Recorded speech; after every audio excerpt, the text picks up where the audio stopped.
Baspa supremo Mayawati की press conference में मायावती ने समाजवादी पार्टी पर गंभीर आरोप लगाते हुए कहा कि प्रदेश में बीजेपी की वापसी के लिए समाजवादी पार्टी को जिम्मेदार ठहराया।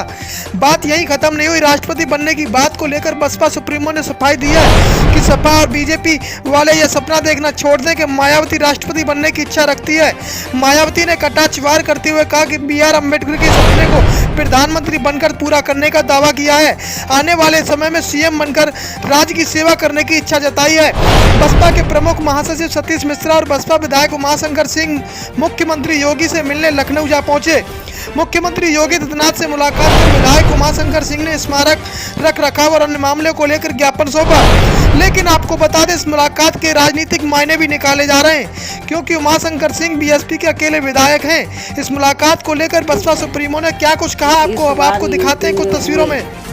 विधानसभा चुनाव में BSP को सत्ता में आने से रोकने के लिए सपा व BJP ने अंदर मिलकर इस चुनाव को पूरे तौर से हिंदू मुस्लिम रंग दिया, जिसके कारण BJP फिर से यहाँ सत्ता में वापस आ गई है और इसके लिए सपा ही पूरे तौर से जिम्मेवार है।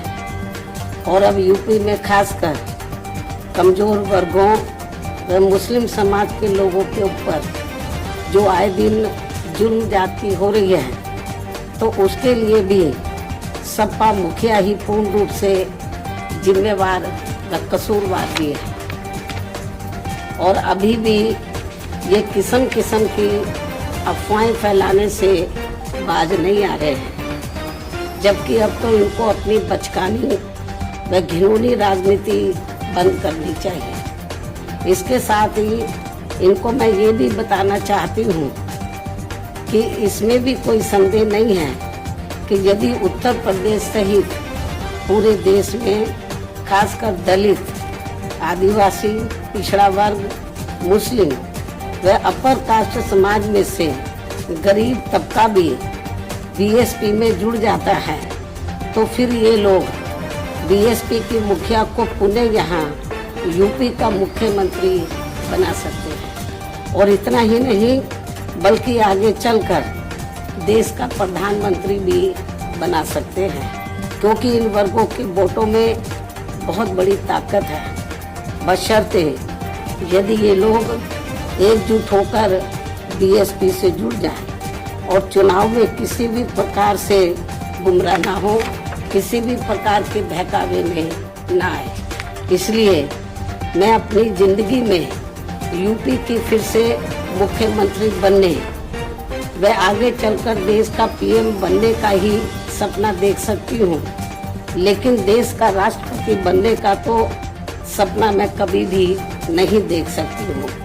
ये भी मैं इनको बताना चाहती हूँ, क्योंकि मैंने अपनी पूरी जिंदगी ऐश व आराम के लिए नहीं, बल्कि बाबा साहब डॉक्टर भीमराव अम्बेडकर एवं मान्यवर श्री कांशीराम जी के बताए हुए रास्तों पर चलकर व कदम कदम पर कड़ा संघर्ष करके इनके अनुयायियों को व खासकर दबे कुचले लोगों को अपने पैरों पर खड़ा करने के लिए समर्पित की है।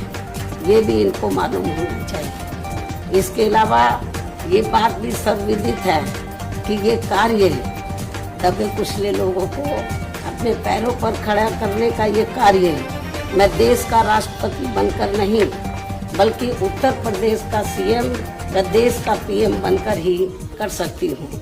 इसलिए सपा के लोग अपने राजनीतिक स्वार्थ में मुझे जबरदस्ती राष्ट्रपति बनाने का जो सपना देख रहे हैं, तो उसे इनको भूल जाना चाहिए, कोई फायदा नहीं। जबकि इस मामले में हकीकत यह है कि सपा वाले मुझे देश का राष्ट्रपति बनाने का सपना इसलिए देखते रहते हैं ताकि उनके लिए यूपी का CM बनने का रास्ता साफ हो जाए, जो ये कदापि संभव नहीं हो सकता है, क्योंकि इस बार चुनाव में यूपी के मुसलमानों व यादवों ने भी इनको एक तरफा अपना वोट देकर देख लिया है। इनका कई पार्टियों से किया गया गठबंधन भी इन्होंने देख लिया है, लेकिन इसके बावजूद भी सपा अपनी सरकार बनाने में कामयाब नहीं हो सकी है।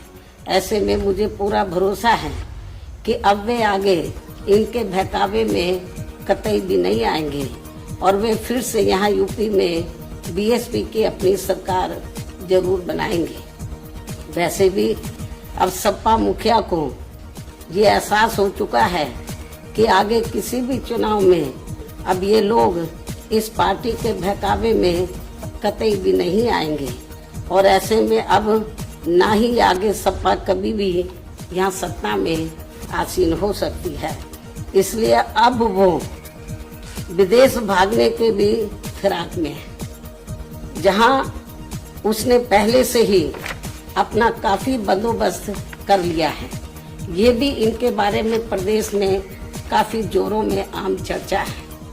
इसके साथ साथ यहाँ मैं ये भी बताना चाहती हूँ कि यूपी में बीएसपी की सरकार में दलित, आदिवासी व पिछड़े वर्गों में जन्मे हमारे महान संतों, गुरुओं व महापुरुषों आदि के आदर सम्मान में जो स्मारक व पार्क आदि बनाए गए थे, तो उनके रख रखाव को लेकर सपा सरकार में तो बहुत ज्यादा और अब भाजपा सरकार में भी काफी ज्यादा उपेक्षा हो रही है, जिसकी वजह से अब आए दिन सभी स्थलों की हालत काफी ज्यादा खराब हो चुकी है और इस मामले में फिर से मैं वर्तमान भाजपा सरकार का ध्यान आकर्षित कराने के लिए तो और इस मामले में फिर से मैं रिपीट कर रही हूँ, बहुत इम्पोर्टेंट है क्योंकि मीडिया बहुत गलत तरीके से इसको हाईलाइट कर रहा था। और इस मामले में फिर से वर्तमान भाजपा सरकार का सरकार का ध्यान आकर्षित कराने के लिए आज मेरी चिट्ठी को लेकर बीएसपी का एक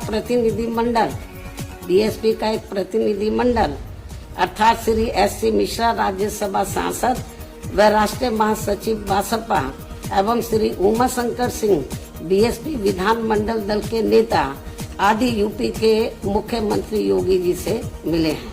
इन स्थलों को लेकर इस संबंध में मैंने चिट्ठी लिखी मुख्यमंत्री जी को और इन दोनों को मैंने भेजा, आप चिट्ठी लेकर जाओ और उनको डिटेल में इन स्थलों की जो खराब हालत है उसके बारे में अवगत कराओ ताकि इन स्थलों की हालत सही हो जाए। इस ओर सरकार ध्यान दे। मैं उनसे यही उम्मीद करती हूँ कि वे इस मामले में अब जरूर उचित व ठोस कदम उठाएंगे। चिट्ठी की कॉपी भी मीडिया को दे दी जाएगी क्योंकि जो गलत प्रचार कर रहे हैं आज ये दोनों मिले हैं, ये तो मेरी चिट्ठी लेकर मिले स्मारकों को लेकर कि स्मारकों की हालत बहुत ज्यादा खराब है और इस ओर सरकार ध्यान दे। और जो चिट्ठी लेकर मिले वो कॉपी भी हम मीडिया को भेज देंगे, ये भी मैं बताना चाहती हूँ। इसके साथ ही इस समय देश में रमजान का महीना चल रहा है, लेकिन जिस प्रकार से इस दौरान बिजली की कटौती की जा रही है ये सब ठीक नहीं हो रहा है। इस मामले में केंद्र व सभी राज्यों की सरकारें जरूर सख्त व कठोर कदम उठाएं। बीएसपी की ये पुरजोर मांग है। इन्हीं खास अनुरोधों के साथ ही अब मैं अपनी बात यही समाप्त करती हूँ। धन्यवाद। इस खबर को देखने के बाद क्या है आपकी राय? नीचे दिए गए कमेंट बॉक्स में दीजिए अपनी राय। यदि आपने हमारे चैनल को सब्सक्राइब नहीं किया है तो लाइक और शेयर करें, साथ ही यूट्यूब पर समता टुडे को सब्सक्राइब जरूर करें।